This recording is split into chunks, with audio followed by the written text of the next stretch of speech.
자, 오늘 디톡스 시리즈 6번째 시간입니다. 영적 타성, 영적 타성이라는 제목으로 하나님 말씀 전하도록 하겠습니다. 여러분, 사람은 평안할 때는 자기 신앙을 얼마든지 그럴듯하게 포장할 수 있습니다. 하나님을 믿는다고 우리가 말하고 하나님이 내 삶의 주인입니다라고 고백할 수 있습니다. 그러나 우리는 신앙의 인생, 우리 인생의 어떤 난간이 무너지는 순간 우리의 신앙이 선명하게 드러납니다. 저희가 읽은 오늘 본문은 이스라엘의 왕 아하시야가 등장합니다. 이 왕이 사마리아에 있는 그의 궁정, 왕궁 난간에서 떨어져 병이 드는 장면으로 오늘 본문 이야기가 시작됩니다. 왕좌의 가장 높은 자리, 그 다락 위에서 떨어졌다라는 것 자체가 벌써 아주 의미심장한 뜻을 이야기하고 있습니다. 이 왕에게 왕궁은 가장 안전해야 되는 공간입니다. 그런데 왕이 그 왕궁의 난간에서 떨어졌습니다. 나를 안전하게 지켜줄 것이라 여겼던 왕궁의 난간으로부터 왕이 떨어졌습니다. 어쩜 우리 인생에도 이런 순간이 있습니다. 나를 지켜줘야 될 난간이 무너져서 인생 바닥으로 추락할 때가 우리에게 있습니다. 건강의 난간이 무너지고 관계의 난관, 때로는 재정의 난관, 또 우리가 그리던 미래의 난간이 무너지고 그 아래로 우리도 불시로 추락하는 순간이 찾아옵니다. 여러분들 그렇게 예상치 않은 추락을 경험할 때 여러분들 우리는 어떻게 반응합니까? 난간에서 떨어져 생사가 오가는 중경에 들었을 때 지금 아하시아 왕이 보인 첫 번째 행동이 무엇입니까? 사람을 보내어서 에그론의 신, 에그론은 블레셋의 한 도시입니다. 이방신 바알세붑에게 이 병이 나을 수 있는지 물어보라고 사람을 보냅니다. 죽음의 공포 앞에서 이 아하시아 왕이 본능적으로 손을 뻗은 곳은 하나님의 성전이 아니라 이방 신전이었던 것입니다. 아하시아는 지금 이스라엘의 왕입니다. 당연히 하나님의 이름을 모르는 사람 아닙니다. 그런데 추락의 순간 그는 단 한 번의 망설임도 없이 하나님이 아닌 이방신 바알세붑에게 달려갑니다. 왜 하나님의 나라로 세워진 이 이스라엘의 왕이 하나님께 묻지 않고 이방 신전으로 사람을 보냈을까요? 이유는 하나입니다. 이 아하시아 왕 그 영혼 안에 오래전부터 굳어져 있던 하나의 영적인 세속의 방향성 때문이었습니다. 추락하는 것 문제 아닙니다. 우리도 추락할 수 있습니다. 믿음이 있어도, 신앙이 있어도, 하나님의 자녀들도 인생의 어려운 고비 안으로 떨어져 내릴 수가 있습니다. 누구나 인생의 난간에서 떨어질 수 있습니다. 문제는 그 추락한 그 자리에서, 내가 넘어진 자리에서, 나를 지켜준 난간이 무너져서 바닥으로 떨어진 그 자리에서 우리가 어디로 손을 뻗느냐는 것입니다. 이스라엘 왕 아하시아 이름, 이 뜻이요, 여호와께서 붙드신다라는 뜻이에요. 아하시아의 이름이 여호와께서 붙드신다라는 이름 자체가 신앙 고백입니다. 내 인생을 붙드시는 분은 여호와 하나님이라는 고백이 그의 이름 안에 담겨 있습니다. 그런데 그의 이름은 하나님을 향하고 있지만 그의 발걸음은 바알세붑을 향했습니다. 이름은 붙드심인데 삶은 전혀 다른 곳으로 달려간 것입니다. 우리는 한 사람의 이름표, 어떤 신앙 안의 직분, 어떤 신앙의 여러 타이틀과 우리 신앙이 다를 수 있다는 사실을 볼 수 있습니다. 입술로는 하나님을 말하고 교회 안에서는 신앙의 언어를 사용할 수 있습니다. 그러나 위기의 순간 몸이 자동적으로 향하는 방향은 그것과 다를 수 있다는 것입니다.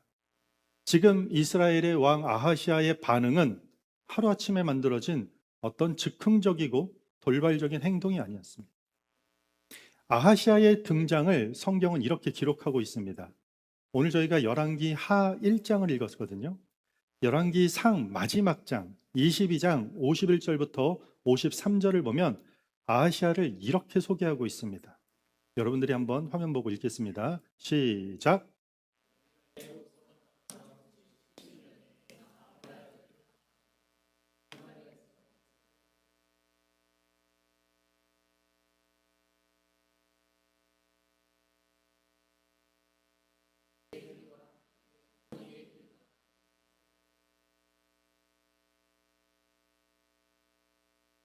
53절입니다.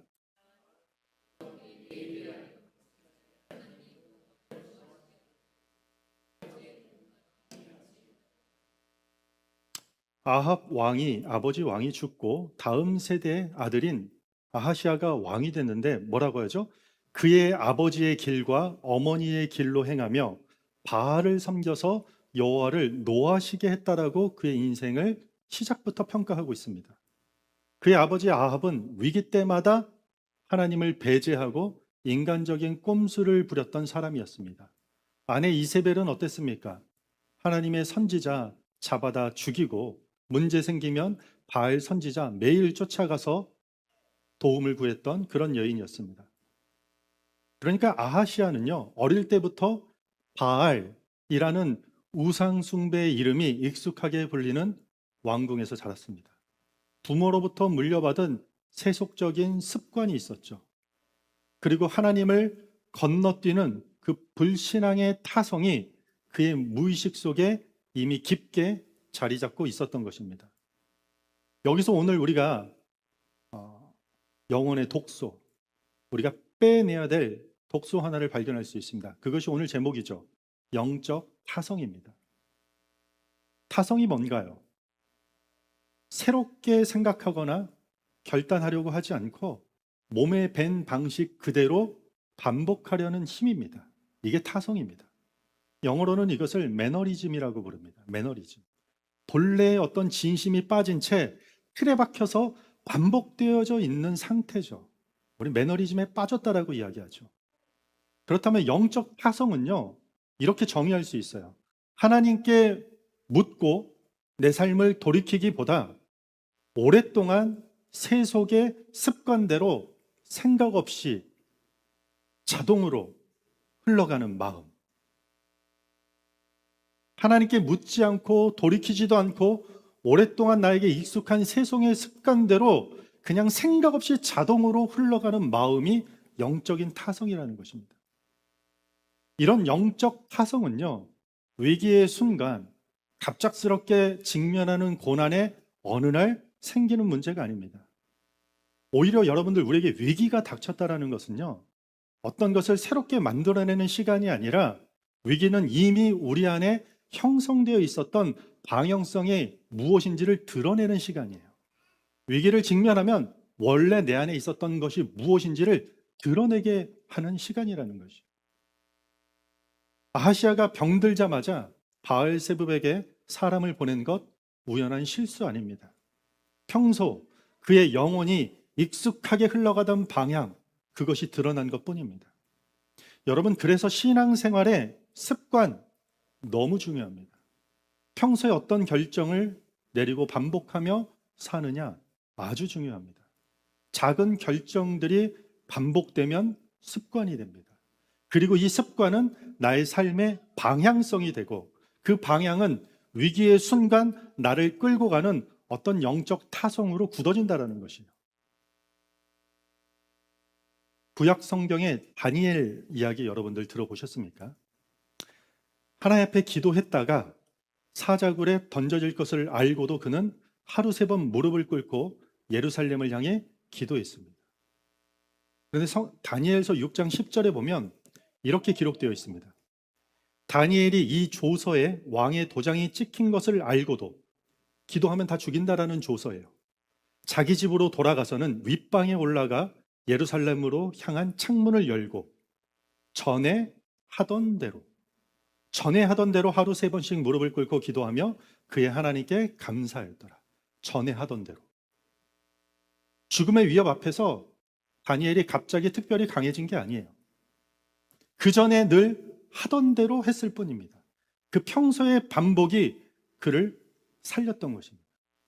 아시아의 세속적 타성이 자신을 죽이는 자리로 이끌었다라면 다니엘의 이 거룩한 습관은 그를 믿음의 자리로 붙들 수 있었던 것입니다. 타성 자체가 문제가 아니라 그 타성이 평소 어느 방향으로 굳어져 있는가가 문제가 되는 것입니다. 실제로 우리 크리스찬들, 우리는요, 일반적으로 하나님 부정하지 않습니다. 그러나 실제 위기의 순간 하나님께 길을 묻기보다 다른 길이 더 익숙할 때가 많습니다. 현대 기독교인들이 어떤 문제에 직면했다고 에그론 신전으로 뛰어가지는 않습니다. 그러나 가만히 생각해 보면요, 우리는 어떤 인생의 난간에서 추락할 때 하나님보다 먼저 인터넷 검색부터 합니다. 요즘에는 챗 GPT를 먼저 찾더라고요. 말씀보다 먼저 사람의 말을 쫓게 됩니다. 기도하기보다 먼저 어떤 경제적인 계산을 먼저 합니다. 그러면 세상의 성공 공식이 우리의 새로운 바알세붑, 또 다른 우상이 되는 것입니다. 겉으로는 우리가 신앙인의 모습을 하고 있지만 실제 반응하는 것이 세상의 방식으로 굳어져 있는 하나의 영적 매너리즘에 우리가 빠져 있다면 우리도 오늘 본문에 등장하는 아하시아, 21세기 현대판 아하시아에 불과할 뿐인 것입니다. 그러므로 이 영적 타성이, 그리고 이 영적 타성이 무서운 이유는 나를 어떤 이런 세속적 반사작용으로 나 하나로 끝나는 것이 아니라 다른 사람에게도 이거를 영향을 준다라는 것이요. 특별히 오늘 본문을 보면 자녀들에게 전수된다라는 사실을 우리가 알 수 있습니다. 부모된 자들에게도 엄중한 경고가 되는 메시지입니다. 여러분, 자녀들은요, 부모가 가르친 신앙의 정보만 배우지는 않습니다. 말한다고 그 내용만 그대로 받아들이지 않는다라는 것이요. 어쩌면 우리 자녀들은 인생의 난간이 무너질 때 우리 부모가 어디를 향해 가는지를 보고 있는 것입니다. 중요한 결정 앞에 기도하고 하나님께 묻는지 아니면 부모 마음대로 결정하는지를 자녀들이 다 보고 영향을 받는다라는 것이요.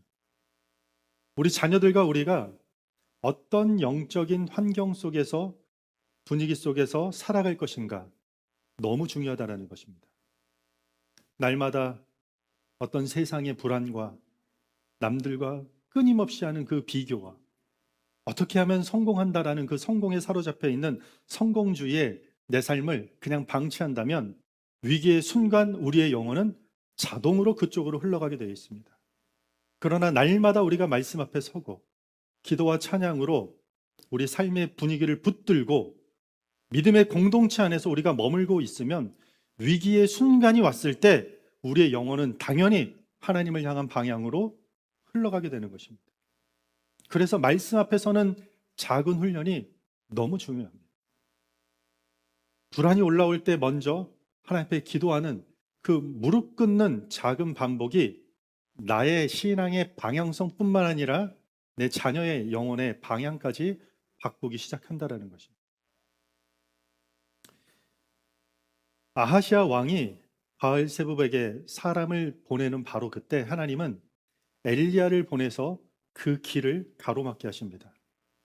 그리고 오늘 본문 전체를 관통하는 질문 하나를 던집니다. 이스라엘에 하나님이 없어서 너희가 에그론의 신 바알세붑에게 물으러 가고 있느냐?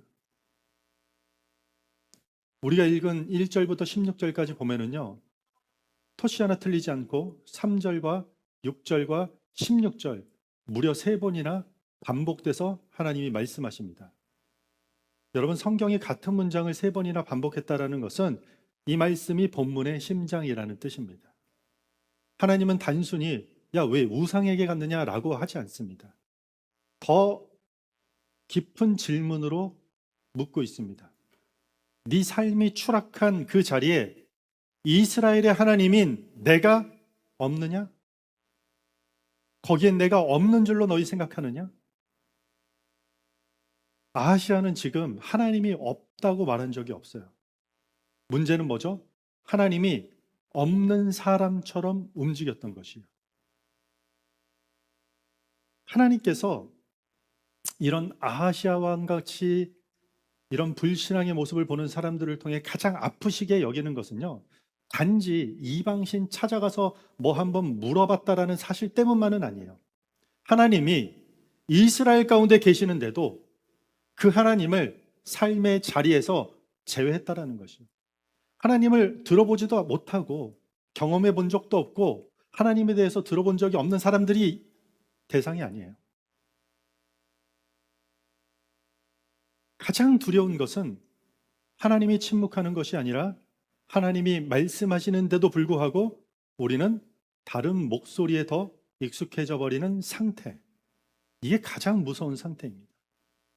그래서 우상은 항상 처음에는 대단해 보입니다. 저걸 가지면 다 해결될 것 같아요. 저 자리에 가면, 저걸 이루면, 내가 저만치만 가면 다 할 수 있을 것 같고 다 괜찮아질 것 같이 대단해 보입니다. 내 문제를 해결해 줄 것처럼 보이고 내 불안을 잠재워 줄 것처럼 보입니다. 그러나 분명한 것은 하나님을 제쳐두고 달려가는 모든 세상의 대안들, 그게 돈이든 인맥이든 어떤 노하우고 세상의 지혜가 됐던 돈 잘 버는 방법이 됐던 성공의 방법이 됐든 그것들이 당장 나를 살릴 바알세붑처럼 보인다 할지라도 절대로 우리를 살릴 수는 없다는 것입니다. 분명히 우리는 돈도 필요합니다. 그리고 사람의 조언도 필요하고 잘 살아야 되는 세상의 정보도 필요합니다. 몸이 아프면 의학적 도움도 필요합니다. 그러나 그것들이 하나님을 대신하는 자리에 올라갈 때 우리는 그것을 우상이라고 합니다. 아하시아는 하나님께 묻지 않았지만 하나님은 엘리야를 보내 그의 잘못된 길을 말씀으로 가로막고 있습니다. 하나님은 아하시아가 하나님을 건너뛰고 해서 곧바로 그를 버리거나 징계하지 않습니다. 말씀으로 그의 길을 막으시면서 내가 여기 있다. 왜 나를 두고 다른 곳에 가서 인생의 해답을 찾으려고 하느냐고 다시 그를 부르시는 것입니다. 아하시아는 엘리야를 통해서 하나님 말씀을 분명히 들었습니다. 그렇다면 이제 침상에서 아파서 못 내려오면 침상 가운데서라도 회개하고 돌이켜야 합니다. 그러나 영적 타성에 빠진 아하시아 회개하지 않습니다.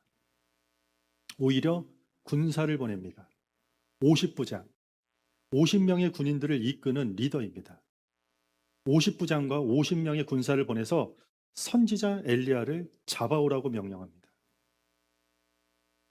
첫 번째 50부장이 50명의 군사를 데리고 엘리야 앞에 찾아와서 이렇게 이야기합니다.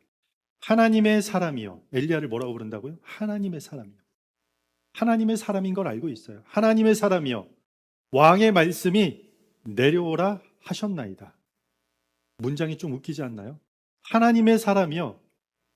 하나님의 사람이라고 그러는데 지금 누가 내려오라고요? 왕의 말씀이 당신 내려오라고 하셨나이다. 겉으로는 하나님의 사람이라고 부릅니다. 그런데 실제로는 하나님의 사람을 왕의 명령 아래로 끌어내리려는 말을 하고 있는 것입니다. 하나님 말씀 앞에 엎드려야 될 왕이 오히려 하나님의 말씀을 자기 권력 아래 가두려고 하는 것입니다. 영적 타성에 단계가 있어요. 처음에는 하나님께 묻지 않고 그 다음에는 하나님의 말씀을 이리저리 피하다가 마지막에는 하나님 말씀을 내 상황 아래로 끌어내리려고 합니다. 말씀 앞에서 내가 바뀌려고 하는 것이 아니라 말씀을 내 상황에 맞게 조종해 버리는 것입니다. 말씀 앞에 내가 낮아지는 것이 아니라 말씀을 내 생각, 내 경험 아래로 낮춰버리는 것입니다. 아무리 말씀을 이야기하고 아무리 하나님의 사람을 부르고 하나님의 말씀을 존중한다 할지라도 이것은 신앙이 아닙니다. 말씀을 믿는 것이 아니라 말씀을 관리하려는 잘못된 태도에 불과할 뿐입니다. 첫 번째 50부장이 그렇게 하자마자 하늘에서 불이 내려와서 50부장과 군사들을 태워버립니다. 왕은 포기하지 않고 두 번째 50부장과 50명의 군사를 또 보냅니다. 똑같이 명령합니다. 그런데 똑같은 결과로 다 불에 태워집니다. 하나님의 말씀은 인간 권력의 하위 명령이 될 수 없다라는 엄중한 경고입니다. 그 어떤 무엇도 하나님 말씀 위에 설 수 없다라는 무서운 경고의 메시지입니다. 말씀을 끌어내리는 것이 아니라 우리가 그 말씀 앞에 엎드려야 합니다. 앞선 두 50부장은 세상의 권력의 관성대로 그냥 행하다가 하늘의 불에 사라졌습니다. 그러나 세 번째 50부장은 앞선 두 사람의 죽음을 보며 단호히 어떤 행위를 멈춰 세웁니다. 그는 엘리야 앞에 올라가서 무릎을 꿇습니다. 그리고 자기 생명과 부하들의 생명을 귀하게 여겨달라고 간청합니다. 같은 선지자 앞에 섰지만 세 번째 50부장은 달랐습니다. 앞에 두 사람은 하나님의 사람을 왕의 명령 아래로 끌어내리려고 했고, 세 번째 사람은 하나님의 권위 앞에 자기의 생명을 낮췄습니다. 당연히 여기서 반전이 일어납니다. 하나님이 엘리야에게 이렇게 말씀하십니다. 그와 함께 내려가라. 그를 두려워하지 말라. 하늘의 심판의 불이 멈추고 세 번째 50부장은 살아서 함께 왕에게로 돌아갑니다. 여러분, 여기서 세 번째 50부장이 특별히 신앙이 좋은 탁월한 믿음의 사람이었습니까? 그렇지 않습니다. 그는 그저 앞선 두 부대가 불에 타 죽는 것을 목격하고, 세속의 자존심, 바알을 쫓는 이 자존심 내걸고 쥐고 따라가다가 나도 죽겠구나 깨닫고 그냥 목숨 살기 위해 무릎 꿇었을 뿐입니다. 그런데 바로 그 순간 하나님은 그 겸손을 받아들이고 그를 살리십니다. 영적인 타성은 이렇게 끊어지는 것입니다. 마치 내비게이션에 잘못된 목적지가 입력되어 있으면 엉뚱한 것으로 우리를 안내하는 것과 같습니다. 영적 타성은요, 내 영혼의 목적지가 어떤 세상의 것들, 세속의 방향으로 자동 저장되어 있는 상태와 같아요. 그런데 말씀 앞에 무릎을 꿇는다라는 것은 그 세속의 주행을 내가 멈추고 내 영혼의 목적지를 다시 하나님께로 재설정하는 것입니다. 그래서 이렇게 우리의 목적지를 다시 재설정하는 것은 어떤 대단한 신학적인 확신이나 어떤 인간의 강한 의지가 필요한 것이 아니에요. 그저 우리 자신의 한계를 인정하고 하나님 앞에 나보다 더 크고 문제보다 더 크신 하나님 앞에 무릎 꿇는 그 작은 몸짓 하나만으로도 충분하다는 것입니다. 그런데 문제는 이 작은 무릎 꿇음, 작은 몸짓조차 하지 않으려는 완고함이 우리 안에 있다는 것이요. 영적인 타성에 젖어서 잘못된 신앙의 매너리즘에 빠져서 이 작은 것 하나 하지 않으려는 그 완악함이 우리 가운데 있다는 것이요. 아무도 보지 않는 그 내 침실 가운데 한 번 무릎 꿇고 하나님 앞에 기도하지 싫어하는 그 고집. 감사합니다. 하나님 은혜에 감사합니다라고 입술 열어서 한번 찬양하며 기도하면 되는데 그거 끝까지 하지 않으려는 그 완악함. 오래된 우리의 잘못된 신앙의 타성에 젖어 있기 때문이라는 것이죠. 아하시아는 자존심, 자기 체면, 지금까지 걸어온 길을 인정하지 않으려는 그 고집 때문에 끝까지 무릎 꿇지 않습니다. 아하시아 왕은 끝까지 이방신에게 물었어요. 그리고 끝까지 진짜 응답 듣지 못한 채 죽게 됩니다. 그가 물었던 그 우상, 에그론의 바알세붑, 그를 살리지도 못했고 그에게 끝까지 대답하지도 못했습니다. 하나님은 완벽한 사람을 살리는 것이 아닙니다. 말씀 앞에 낮아지는 사람을 긍휼히 여기십니다. 내가 잘못된 방향으로 흘러가고 있음, 그거 인정하고 내 잘못된 그 익숙한 방식 내려놓고 하나님 앞에 엎드리는 사람에게 하나님은 길을 열어주십니다. 하나님의 사람들이 하나님의 자녀들이 걸어갔던 길은 다 거기서 출발되었습니다. 오늘 본문이 우리에게도 계속 묻고 있습니다. 하나님이 네 인생 가운데 없어서냐? 정말 내가 살아서 네 삶에 역사하시는 하나님이라고 믿지 못해서 다른 것을 붙들고 쫓아가고 있느냐? 이 순간에 이 본문을 통해서 우리 가운데 묻고 있습니다. 우리 인생에 하나님이 없어서입니까? 우리 가정에 하나님이 없어서입니까? 우리가 아파서 눕게 되는 그 병상과 우리의 그 불안함과 삶의 크고 작은 실패와 수많은 결정의 자리에 하나님이 없어서 우리는 하나님 말고 다른 것을 향해 손을 뻗고 쫓아가고 있습니까? 왜 하나님을 두고 다른 곳에 헤매이고 있냐고 우리에게도 묻고 있는 것입니다. 우리는 아하시아 왕을 쉽게 비난할 수 없습니다. 우리 안에도 이 아하시아의 영적 타성이 있습니다. 위기의 순간 하나님께 묻기보다 익숙한 세상 방식으로 흘러가는 마음, 솔직히 우리 안에 있습니다. 하나님께 묻지 않은 채 우리 결정하잖아요. 하나님보다 먼저 어떤 경험담이나 인생의 어떤 노하우를 더 의지하고 말씀 앞에 엎드리기보다 말씀을 그저 내 자의적인 상황의 형편에 맞게 해석해버리는 내 상황 아래로 끌어내리려는 그 마음이 우리에게도 있다라는 것이에요. 그러나 여러분, 복음이 무엇입니까? 우리는 그렇게 날마다 너무 자주 하나님을 건너뛰었지만 그 하나님은 우리를 단 한 번도 건너뛰지 않으셨다라는 것이에요. 우리가 하나님께 묻지 않으실 때도 말씀이신 예수 그리스도께서 우리 가운데 찾아오셨다라는 것이 우리가 붙들고 있는 복음입니다. 우리는 하나님 아닌 것에 묻고 우리는 하나님이 아닌 것에 의지하던 자들 맞습니다. 그런 우리에게 예수님께서 찾아오셨습니다. 누가복음 9장에 보면은요, 사마리아 사람들이 예수님을 배척하고 영접하지 않자 제자들이 이렇게 예수님께 이야기합니다. 주님, 우리가 불을 명하여서 하늘로부터 불을 내려서 저들을 멸하게 하기를 원하시나이까? 하나님, 불을 내려서 그냥 저들 명하게 하면 되지 않습니까? 그들은 엘리야의 불을 떠올린 것입니다.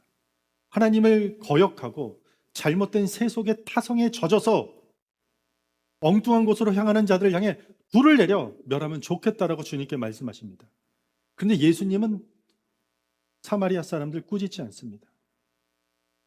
예수님은 사람 위에 심판의 불을 쏟아 부으려고 오신 분이 아닙니다. 오히려 그 불을 맞아야 할 심판의 불을 십자가에서 대신 받으러 오신 분입니다. 십자가의 사건이 이걸 이야기하고 있는 것입니다. 우리가 하나님을 두고도 다른 곳에 계속 쫓아가면서 간구하고 간청하고 물었던 그 죄, 우리 인생의 위기의 순간에도 하나님을 없는 분처럼 취급했던 그 죄, 말씀 앞에 엎드리지 않고 말씀을 그냥 내 형편과 상황에 다 그 뜻 아래로 끌어내리려고 했던 그 죄, 그 모든 심판을 예수님께서 십자가에서 대신 받으셨다라는 것이에요.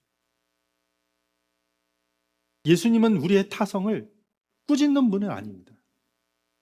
그 타성의 죗값을 십자가에서 몸으로 담당하신 은혜의 하나님이라는 사실을 잊지 않으시길 바랍니다.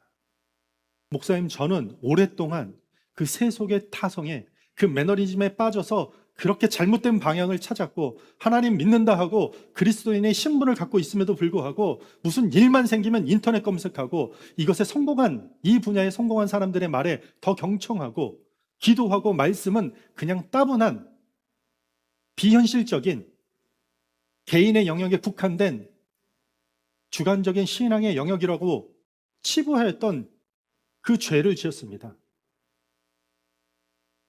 그러나 하나님은 지금 이 시간 여러분들의 작은 한마디의 고백을 기다리고 있다는 것이죠. 세 번째 50부장, 말씀을 끌어내리지 않고 그 위에 올라가 무릎 꿇었습니다. 성경에 보면 재미있는 동사를 써요. 올라가. 그 앞에 다시 무릎을 꿇었다. 말씀을 끌어내리는 것이 아니라 말씀의 자리로 올라가 그 앞에 무릎을 꿇었다는 것이. 그러므로 우리는 이제 다시 물어야 합니다. 우리 스스로에게 질문해야 합니다. 나는 추락의 순간 어디로 손을 뻗고 있는가? 나의 다양한 삶의 여러 난간들이 무너져 바닥으로 넘어졌을 때 나는 자동으로 무엇을 향하고 있는가? 내 자녀와 우리 다음 세대는 나를 통해 어떤 영적 타성을 지금 배우고 있을까? 스스로 자문해야 됩니다. 우리는 세상적으로, 세속적으로 뻗었던 손을 거두고 다시 하나님께 손을 들어야 합니다. 손을 뻗으셔야 합니다. 설교 후에 우리 찬양할 텐데요. 오른손을 다 들고 함께 찬양할 겁니다. 하나님을 향한 우리의 마음을 표현하는 것입니다. 우리 신앙생활에 새겨진 오래된, 잘못된, 그럼에도 불구하고 나에게 익숙한 매너리즘이 있습니다. 이 영적 타성은요, 하루아침에 생기지 않았습니다. 그래서 오늘 당장, 지금 당장부터 방향을 바꾸어야 합니다. 불안이 올라올 때 먼저 하나님께 묻는 훈련이 필요합니다. 결정 앞에서 먼저, 말씀 앞에서는 훈련 필요합니다. 문제 앞에서 먼저 기도하는 그런 연습이 우리에게 필요하다는 것이요. 대단한 것 필요하지 않습니다. 오늘 한 번 더 하나님께 묻는 것. 오늘 한 번 더 말씀 앞에 멈춰 서는 것. 오늘 한 번 더 자녀 앞에서 기도하고 말씀을 나누는 것을, 그 모습을 보이는 것. 그 작은 반복이 우리의 영혼뿐만 아니라 우리 가정의 영적 방향을 바꾸기 시작할 것입니다. 오늘 말씀을 통해 주님이 저와 여러분들에게 묻고 있습니다. 내가 너의 하나님이 아니더냐? 만세전부터 너를 택하고 너를 위해 독생자 아들을 보내셨고 너를 위해 온 인류와 바꿀 수 없는 사랑하는 내 자녀라는 것을 하나님이 묻고 있습니다. 그런 나를 왜 아직도 건너뛰고 다른 곳에 네 문제의 해결을 찾기 위해 헤매고 있느냐? 내가 너를 붙들고 있는데 왜 너는 여전히 다른 것을 붙들고 있느냐? 다시 돌이키라는 주님의 초청의 메시지에 응답하시기 바랍니다. 우리의 오래된 세속의 타성이 끊어지길 바랍니다. 위기의 순간마다 하나님께 먼저 묻고 말씀 앞에 먼저 엎드리며 우리를 건너뛰지 않고 우리를 없는 사람 취급하지 않고 먼저 우리 삶 가운데 찾아오신 그 예수 그리스도만 의지하는 믿음의 하나님 나라의 성도 되기를 주님의 이름으로 축원합니다.